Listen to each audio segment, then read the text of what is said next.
উৎসবমুখর পরিবেশে সারা দেশে চলছে ভোট গ্রহণ। সকাল থেকেই দীর্ঘ লাইনে দাঁড়িয়ে ভোট দেন ভোটাররা। চট্টগ্রামে সকাল থেকে নগরী ও নগরীর বাইরে ভোট কেন্দ্রগুলোতে ভোট দিতে দেখা গেছে সাধারণ ভোটারদের। ভোট দিয়েছেন বিভিন্ন দলের প্রার্থীরাও। সমৃদ্ধ দেশ গড়তে সবাইকে ভোট দেওয়ার আহ্বান জানান প্রার্থীরা। রাজশাহীতে সকাল 7:30 থেকে জেলার 6টি আসনে একযোগে সুষ্ঠুভাবে ভোট গ্রহণ শুরু হয়। খুলনায় দীর্ঘ লাইনে দাঁড়িয়ে ভোট দেন ভোটাররা। বরিশালে সুষ্ঠু পরিবেশে ভোট দিতে পেরে সন্তোষ প্রকাশ করেছেন ভোটাররা। বিজলি কেবলসের স্কিন কোটেড ইনসুলেশন আগুন প্রতিরোধী। বিজলি কেবলস, নিরাপদ আজীবন। সিলেট, ময়মনসিংহে ব্যাপক নিরাপত্তার মধ্য দিয়েই শুরু হয়েছে ত্রয়োদশ জাতীয় সংসদ নির্বাচন। ভোটের নিরাপত্তায় এবার মাঠে রয়েছে সেনাবাহিনী, বিজিবি, র্যাব, পুলিশ ও আনসার সদস্যরা।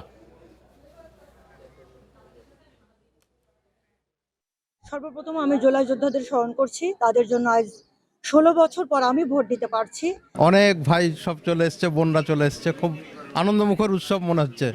ঈদের একটা আবহাওয়া চলে এসছে। খুব ভালো লাগছে যে আমাদের দীর্ঘদিন পর আমরা নির্বাচনে অংশ নিতে পেরেছি, আমরা ভোট দিতে পারবো।